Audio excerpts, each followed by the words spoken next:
tree grows in Brooklyn. Chapter 1, Part 1. Serene was a word you could put to Brooklyn, New York, especially in the summer of 1912. Somber as a word was better, but it did not apply to Williamsburg, Brooklyn. Prairie was lovely, and Shenandoah had a beautiful sound, but you couldn't fit those words into Brooklyn. Serene was the only word for it, especially on a Saturday afternoon in summer. Late in the afternoon, the sun slanted down into the mossy yard belonging to Francie Nolan's house, and warmed the worn wooden fence. Looking at the shafted sun, Francie had that same fine feeling that came when she recalled the poem they had recited in school. This is the forest primeval, the murmuring pines and the hemlocks, bearded with moss and in garments green, indistinct in the twilight, stand like druids of eld. The one tree in Francie's yard was neither pine nor hemlock. It had pointed leaves which grew along green switches which radiated from the bough and made a tree which looked like a lot of opened green umbrellas. Some people called it the tree of heaven. No matter where its seed fell, it made a tree which struggled to reach the sky. It grew in boarded up lots and out of neglected rubbish heaps. It was the only tree that grew out of cement.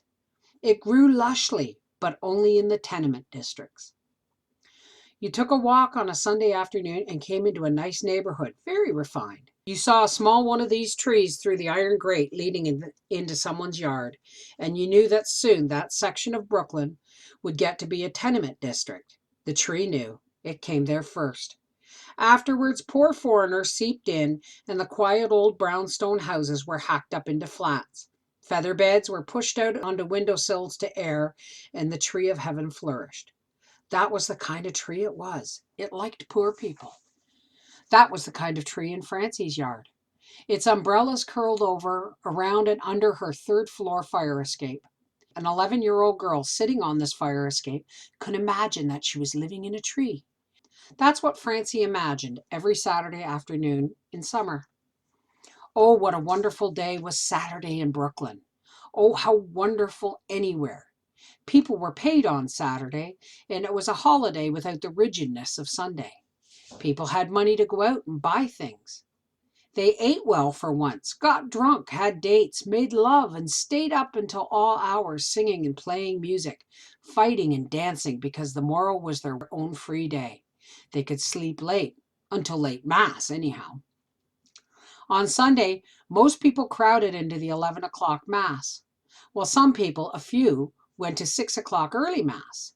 They were given credit for this, but they deserved none, for they were the ones who had stayed out so late that it was morning when they got home. So they went to this early Mass, got it over with, and went home and slept all day with a free conscience. For Francie, Saturday started with a trip to the junkie. She and her brother Neely, like other Brooklyn kids, collected rags, paper, metal, rubber, and other junk and hoarded it in locked cellar bins or in boxes hidden under the bed. All week, Francie walked home slowly from school with her eyes in the gutter looking for tinfoil from cigarette packages or chewing gum wrappers. This was melted in the lid of a jar. The junkie wouldn't take an unmelted ball of foil because too many kids put iron washers in the middle to make them weigh heavier.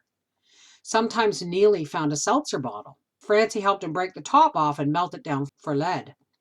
The junkie wouldn't buy a complete top because he'd get in trouble with the soda water people. A seltzer bottle top was fine. Melted, it was worth a nickel.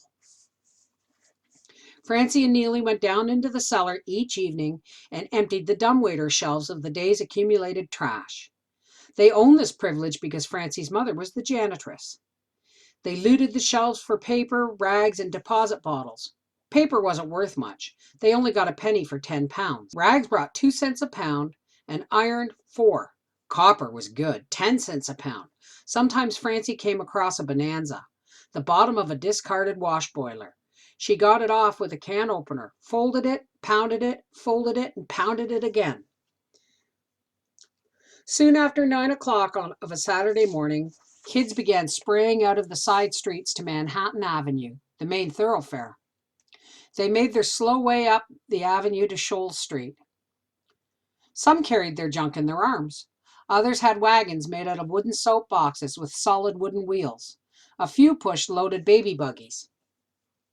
Francie and Neely put all their junk into a burlap bag and each grabbed an end and dragged it along the street, up Manhattan Avenue, past Mauer, Ten Eyck, Stag to Shoal Street. Beautiful names for ugly streets. From each side street, hordes of little ragamuffins emerged to swell the main tide. On the way to Kearney's, they met other kids coming back empty-handed. They had sold their junk and already squandered the pennies. Now swaggering back, they jeered at other kids. Rag picker, rag picker.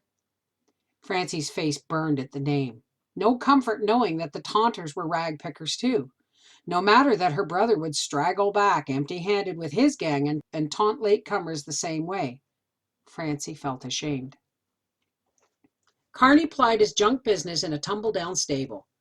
Turning the corner, Francie saw that both doors were hooked back hospitably, and she imagined that the large, bland dial of the swinging scale blinked a welcome.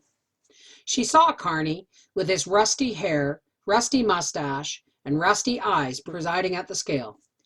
Kearney liked girls better than boys. He would give a girl an extra penny if she did not shrink when he pinched her cheek.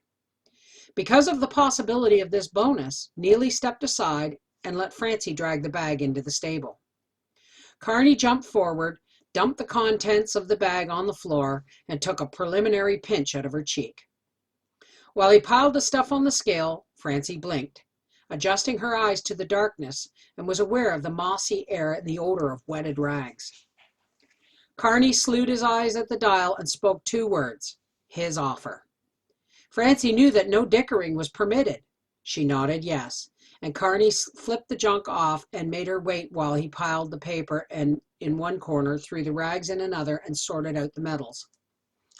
Only then did he reach down in his pants pocket, haul up an old leather pouch tied with a wax string, and count out old green pennies that looked like junk too.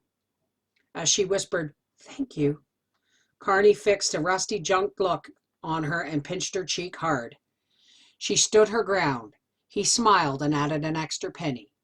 Then his manner changed and he became loud and brisk. "Come on," he hollered to the next one in line, a boy.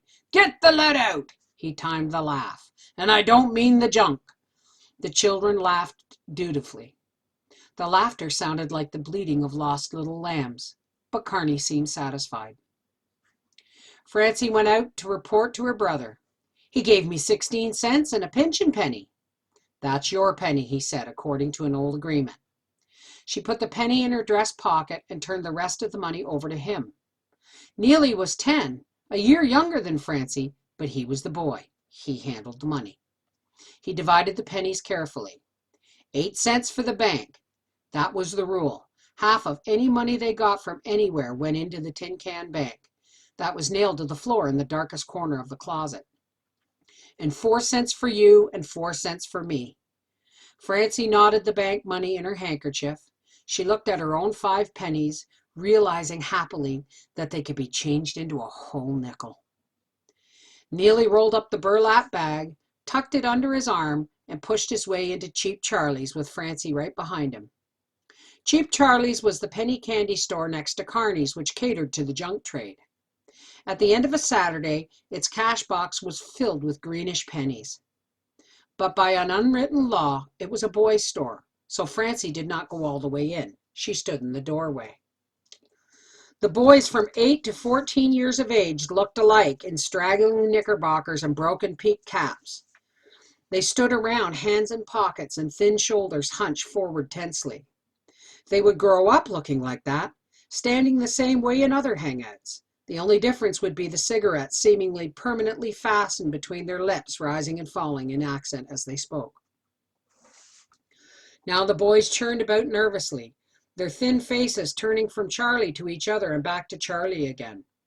Francie noticed that some had already had their summer hair cut, hair cropped so short that there were nicks in the scalp where the clippers had bitten too deeply. These fortunates had their caps crammed into their pockets or pushed back on their head. The unshorn ones, whose hair curled gently and still babyishly at the nape of their neck, were ashamed and wore theirs pulled so far down over their ears that there was something girlish about them in spite of their jerky profanity. Cheap Charlie was not cheap, and his name wasn't Charlie. He had taken that name and it said so on the store awning, and Francie believed it. Charlie gave you a pick for a penny. A board of 50 numbered hooks and a prize hanging from each hook hung behind the counter.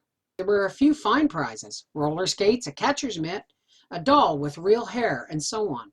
The other hooks held blotters, pencils, and other penny articles. Francie watched as Neely bought a pick. He removed the dirty card from the ragged envelope. 26. Hopefully, Francie looked at the board. He had drawn a penny pen wiper. Prize or candy? Charlie asked him. Candy. What do you think? It was always the same. Francie had never heard of anyone winning above a penny prize. Indeed, the skate wheels were rusted and the doll's hair had dust filmed as though these things had waited a long time, like Little Boy Blues, Toy Dog, and Tin Soldier. Someday, Francie resolved when she had 50 cents, she would take all the picks and win everything on the board. She figured that would be a good business deal. Skates, mitt, and doll, and all the other things for 50 cents? Why, the skates alone were worth 4 times that much. Neely would have to come along that great day because girls seldom patronized Charlie's. True, there were a few girls there that Saturday, bold, brash ones, too developed for their age, girls who talked loud and horseplayed around with the boys, girls whom the neighbors prophesied would come to no good. Francie went across the street to Gimpy's candy store. Gimpy was lame. He was a gentleman, kind to little children, or so everyone thought until that sunny afternoon when he inveigled a little girl into his dismal back room. Francie debated whether she should sacrifice one of her pennies for a Gimpy special, the prize bag. Maudie Donovan, her once-in-a-while girlfriend, was about to make a purchase. Francie pushed her way in until she was standing behind Maudie. She pretended that she was spending the penny. She held her breath as Maudie, after much speculation, pointed dramatically at a bulging bag in the showcase. Francie would have picked a smaller bag. She looked over her friend's shoulder, saw her take out a few pieces of stale candy, and examine her prize, a coarse cambric handkerchief. Once Francie had gotten a small bottle of strong scent. She debated again whether to spend a penny on a prize bag. It was nice to be surprised, even if you couldn't eat the candy. But she reasoned she had been surprised by being with Maudie when she made her purchase, and that was almost as good. Francie walked up Manhattan Avenue, reading aloud the fine-sounding names of the streets she passed: Shoals, Meserole, Montrose, and then Johnson Avenue. These 2 last avenues were where the Italians had settled. The district called Jewtown started at Seagull Street, took in Moore and McKibben, and went past Broadway. Francie headed for Broadway. And what was on Broadway in Williamsburg, Brooklyn? Nothing. Only the finest nickel and dime store in all the world. It was big and glittering and had everything in the world in it, or so it seemed to an 11-year-old girl. Francie had a nickel. Francie had power. She could buy practically anything in that store. It was the only place in the world where that could be. Arriving at the store, she walked up and down the aisles, handling any object her fancy favored. What a wonderful feeling to pick something up, hold it for a moment, feel its contour, run her hand over its surface, and replace it carefully. Her nickel gave her this privilege. If a floor walker asked whether she intended buying anything, she could say yes, buy it, and show him a thing or two. Money was a wonderful thing, she decided. After an orgy of touching things, she made her planned purchase: 5 cents worth of pink and white peppermint wafers. She walked back home down Graham Avenue, the ghetto street. She was excited by the filled pushcarts, each a little store in itself, the bargaining emotional Jews and the peculiar smells of the neighborhood, baked stuffed fish and sour rye bread fresh from the oven, and something that smelled like honey boiling.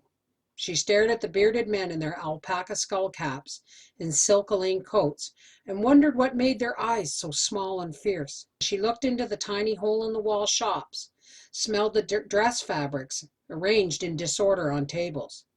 She noticed the feather beds bellying out of windows, clothes of oriental bright colors drying on fire escapes, and the half-naked children playing in the gutters.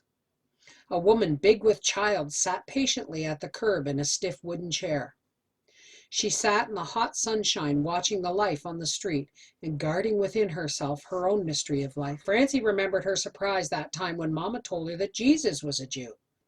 Francie thought that he was a Catholic, but Mama knew. Mama said that the Jews never looked on Jesus as anything but a troublesome Yiddish boy who would not work at the carpentry trade, marry, settle down, and raise a family. And the Jews believed that their Messiah was yet to come, Mama said. Thinking of this, Francie stared at the pregnant Jewess. I guess that's why the Jews have so many babies, Francie thought, and why they sit so quiet, waiting, and why they aren't ashamed the way they are fat. Each one thinks that she might be making the real little Jesus. That's why they walk so proud when they're that way. Now, the Irish women always look so ashamed. They know that they can never make a Jesus. It will just be another Mick. When I grow up and know I'm going to have a baby, I will remember to walk proud and slow, even though I'm not a Jew.